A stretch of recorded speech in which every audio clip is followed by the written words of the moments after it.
Thank you, Michael, and we'll cross back to Washington very shortly. But first, for something different on this morning's show. Not many rock stars get nominated for a Nobel Peace Prize, but then they're not Bob Geldof. From early success with the Irish band the Boomtown Rats, he's forged his name and reputation as a no-nonsense campaigner for causes he believes in, such as famine relief and the global Live Aid concerts. He's in Australia ahead of a tour next year where he'll share stories from his life. He joins us now in the studio. Good morning, Bob. Hi, Such guys. a pleasure to have you in. Thank you. Well done on making it to the studio early after the Melbourne Cup. How was it? Well, I basically didn't go to bed, so quite easy. Oh, I'm so proud of you, Bob. So is that an endorsement? You know, it's hard to say. It is an endorsement. I had a great time, and, you know, it's one of the world events, and it lived up to it, certainly in my case. I mean, obviously, Knight's Choice, get it? Yes, the winning horse, Knight's Choice. Yeah. And because and you're Sir Bob. Yes, and Sir so Bob. my pockets are stuffed with money. You know, But why didn't you come on yesterday morning and tell me? $10 on the horse, you know, and in she came, you know, fantastic, or he came, whatever it is. Incredible. Yeah, no, it was great. The fun, the girls were spectacular. Like, you know, I've been to kind of Royal Ascot, and it's kind of the same deal except raining, so the women tend to wilt, you know, they go turned out in their finery, but the sun yesterday, good day. Perfect day of weather. So you're here for a tour next year. You're here promoting it. March, April, yeah. March and April. What should people expect from this?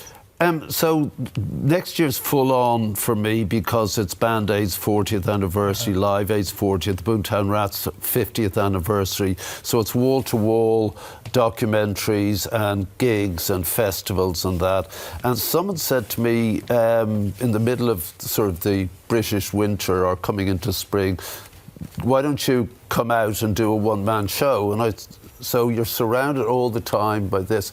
And I said, well, doing what? And they said, well, all the stories you keep telling us, why don't you just do it? I said, I just don't want to stand there so I could do it. So I'll do some music, I'll do some mad stories, I'll take questions, I'll do a whole thing. But I want it to be like I saw Springsteen's one-man show, I saw Bono's one-man show, and they're both Irish, and I'm Irish, so we could do the story thing. I'd like it to be more like their thing, you know, which were brilliant. And I'm not sure my thing would be brilliant, but be close to brilliant. The Irish are good at stories. I can vouch for that with Catherine. Sometimes. You're very good at Entirely stories. made up, folks, by her, because she's Irish. I love that. I'm going to put that on my CV because it's come from you.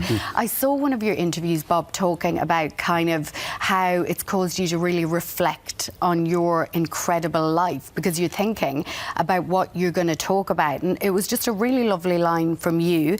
You said, who would have thought a kid from Dunleary in County Dublin would end up hanging out with the likes of the Beatles and Elton John? And I just thought that was beautiful, probably normal, your life to you. But have you had a chance to think about it? Well, you're in a situation. So we talked about Springsteen and, you know, Quincy Jones died and he was a friend. USA for Africa was the brother of Band Aid and we became friends. So name drop alert, Australia. Bono, Quincy and I went to see the Pope. And you know, there's that sort of thing. And I was just telling that story and people said, hold on, just repeat that. And I find myself in those situations and I have to go, what happened? You know, so I'm calling this, the Aussies wanted to call it Stories of an Extraordinary Life, yada, yada. And I said, no, I want to change the name to Life WTF, you know, because oh my God, I love that, seriously. Yeah, it is, because that's what it's like. But it's kind of like that for everyone. If you look back on your own life and the sliding doors that led you to you guys there or someone watching to something else, weird stuff happens in your life. And I'm old. And so time loops about itself and you find yourself in these mad situations that at the time don't seem that mad until you step back from it and you kind of go, how did that happen to me? You know, why am I on this stage with these people, with Freddie and with David and with that, you know, and here I am, the guy who used to listen to that on the radio, you know, and you feel actually inadequate to the situation. Obviously, in my case, I'm wholly adequate to the situation, but... So there's a bit going on in the world. Yeah. What do you make of what's happening in Ukraine, obviously in Africa, and then now this morning in the United States? Well, I can't watch what you guys have been trolling almost daily. It's not your fault. The world has never been more febrile or more fragile, certainly in my life. Right. And I think there's something real bad coming down the track.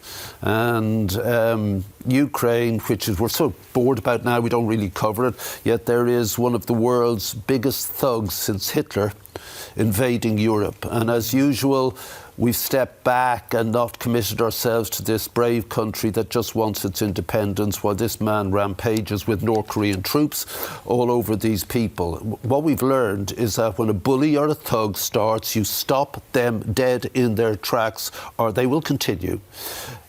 Palestine is a horror show, as you've just seen here, and the one I have to deal with on a daily basis, because while you celebrate Live Aid and the memory of that, for me it's a daily experience. I wake up to 10. I haven't looked at them this morning because I got up too early and I just can't, but it's a daily trawl of horror, usually about, at the moment, Sudan, which is a war that very few know about because it's not covered because it's Africa. But about 2.9 million people, the UN estimate, will die there this year from this war. I mean, I'll give you an example. I woke up 3 weeks ago to a report and help needed from a town where one of the fighting forces went in, lined up every male from the age of 10. The commander of these forces said, we don't want any black people in Sudan. I don't know what colour he was. And to make his point, shot dead a black donkey in front of them and then killed all the males over 10. Dashed a one-day-old baby to the ground and killed it, threw a toddler in the pool and drowned it, began the rape, and whatever women managed to cross a border exhausted with panicked children, they were asking for help, which we did. So that's daily, and that's not covered. We just can't absorb. We don't have the bandwidth really anymore to turn on the television and see this horror. And then you get a fool, a dangerous creep like Trump, who will times 10 all this aggravation, especially with the fanatics he's surrounded himself with and their agenda. And that is really dangerous. You know, today is a turning point in the world. And, you know, anyone watching this or anyone in this studio would be a better president of the United States than Donald Trump. He is a very, very dangerous man. He's a criminal, he's a fraud, he's a bankrupt. That's what he is, and he's a very vulgar fool. So, Bob, we're never in any doubt about what you think about world affairs. We do appreciate your time and for coming in this morning, and hopefully you'll watch a little bit of today. I can understand, though, if you can't. But thank you very much. You will. Thank you, Bob. Pleasure to have you in the studio. OK.